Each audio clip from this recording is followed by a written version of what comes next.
So today's episode promises to be the most power-packed episode yet.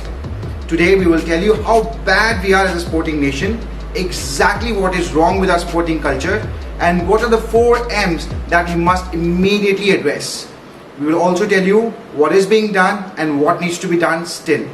So stay tuned right till the end, and also please subscribe to Freetext to get a fresh perspective and insight every other week, both in Hindi and English.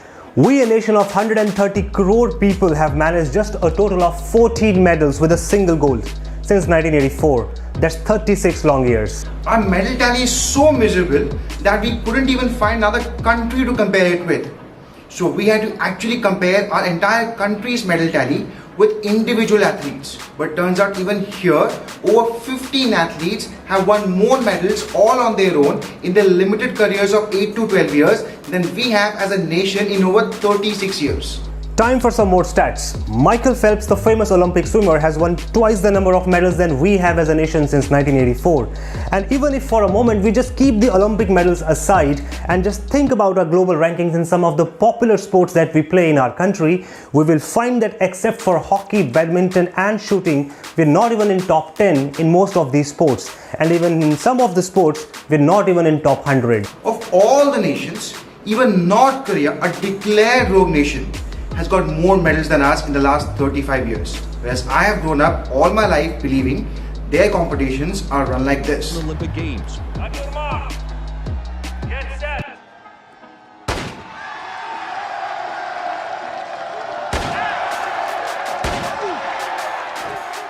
At which he won 14 gold medals. To put it politely, we need improvement. To be honest, we totally suck at sports like we do in so many other things. But today is only going to be about sports. Now we might say that this is due to the Indian mindset that focuses more on education and ignores the sport. And it could be true to an extent. But this does not hold good even on education. The problem is that we are neither focused on education nor on sports. Because when we genuinely focus on something, this is something that we produce. The way things are going, the only biopics that we will have will be of cricketers. And the subjects will be so few that even he might get a biopic. And I won't be surprised if it could be an IPL captain due to lack of choices, he can for sure land a biopic. Maybe in Tamil. Alright, so coming back to today's issues on what's happening to other sports, let's find it out in our month ka Mudda, Where Are My Medals? So we broadly grouped our challenges into 4 M's. Modi ji are inspiration. Our 4 M's are money, management, mindset and Mudda. Number 1, money. Now the narrative that the government will give you is that during this government, our sports budget has nearly tripled from 1,000 crores to 2,800 crores. However, the truth is, our annual budget has also doubled during this period, and even today our overall sports budget is less than 0.1% of our total union budget. Now compare this to China, which at 4 lakh crores spends nearly 2% of its total budget on sports exclusively. Like we explained in our episode 2, that India is not a poor country and we must not let the government use this as an excuse and ignore spending in the areas like sports, education, healthcare, law and justice, etc. etc. Because when we let the government off the hook, apathy sets in, and this is what it leads to. Like Makan Singh, a runner who defeated the legendary Milkha Singh in 1962, ultimately had to drive a truck, during which he met with an accident, lost his legs, lost both his sons, and ultimately had to take help from the same Milkha Singh to set up a kerosene depot. He died of a cardiac arrest in 2003, then his wife had to suffer all the way till 2013 till Sushma Swaraj actually interfered and got the government to provide aid to his widow. There are several others. Dinesh Kumar, an Arjuna Award-winning boxer, sells kulfis today. Shanti Devi, once a pro kabaddi captain, sells vegetables in Bihar. Rashmita Patra, a relay race athlete, runs a pawn shop. Sita Sahu, who won 2 bronze medals at Athens Special Olympics in 2011, sells pani puri, or for that matter Asha Roy, the fastest female runner, tipped to be the next PT Usha once, is now selling vegetables to keep her family going. Prabhu and Sushil, great writers, stuck in a corporate job. And what's common with all these athletes are their injuries. And since India has a horrible rehab infrastructure and no real provisions to send low-ranked domestic players for recovery abroad, none of them could recover fully to play competitive sports again. And with no financial aid coming either from the government or local federations, all of them were left to their own fates. Now, despite highly limiting circumstances, we do have some trailblazers like Hima Das from Assam who practice sprinting without shoes in mud fields in Assam.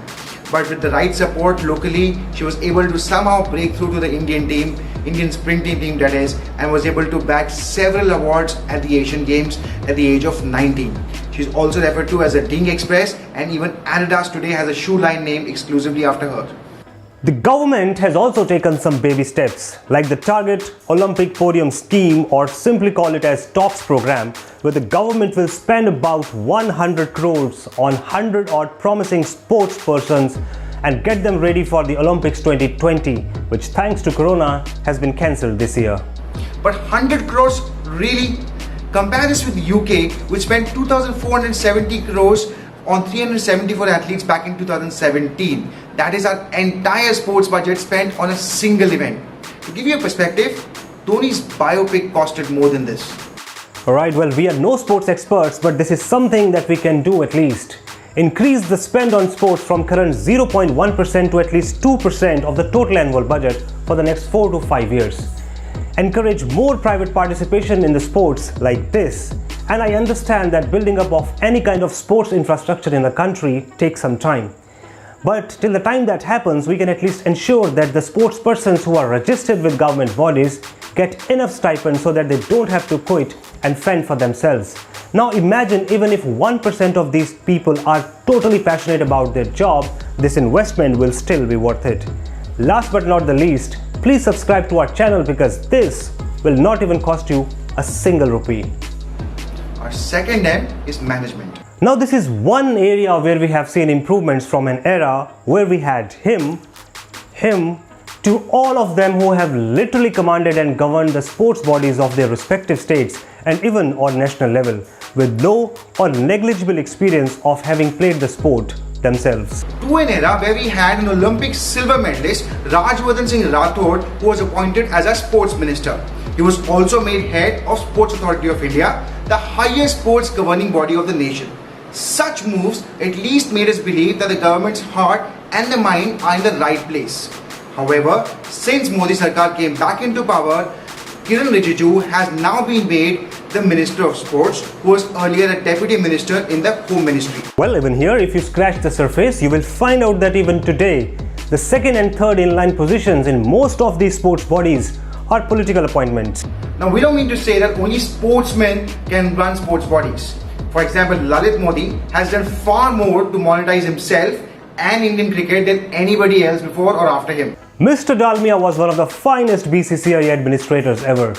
But we know that you will run out of patience if we go on and explain the profiles of each of India's key office bearers. So just in case you know of any India's Assange out there, do let us know in the comment sections below and we will try and get some useful links for the same. Okay, so we're not done yet. Important subjects take time, so stay tuned. So the third M is the mindset of both the government and the people. A mindset where sports is seen as a vocation or a hobby and not a real thing, a real business or a real career, except when it comes to cricket. And that too has taken a long time settling in our minds. Now sports is a big business, and did you know that Americans spend about $100 billion on sports every year? That's 60% of our IT BPO services sector and almost double the size of our pharmaceutical industry that put together gives employment to about 10 million plus people. Like, we were surprised and shocked to find out sporting infrastructure became a recognized industry only in 2016.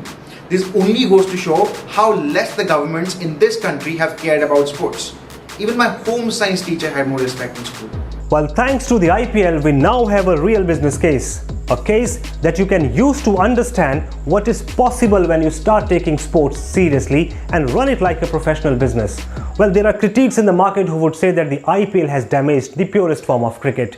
But then I bet there are a few classy batsmen out there in the game, like our very own Cheteshwar Pujara, who have stayed true to his game and will put you to sleep in about 20 minutes max. But the point is, other non-cricketing sports which are currently in tatters will only find hope when the government changes its mindset, and that brings us to a fourth M, which is Mudda. So when was the last time you remember any politician won an election by building a stadium or launching a new sports policy? Do you remember? Because honestly speaking, I don't. It's like a team building idea that counts for nothing during your appraisal, hence no one cares. Democracies with all their advantage have a big limitation, and that being they run on popular moods and votes. And since the public of India will never vote in enough numbers on issues such as sports, clean energy, LGBTQ and others, these issues will never find center stage in this country. The only way this will change is either when the sports industry becomes so big that it starts funding the political campaigns, or we start putting pressures on our local MLAs or politicians to start building the sporting infrastructure and release funds for the budding athletes. Or if some athletes commit suicide and their stories go viral, hopefully forcing the authorities to act.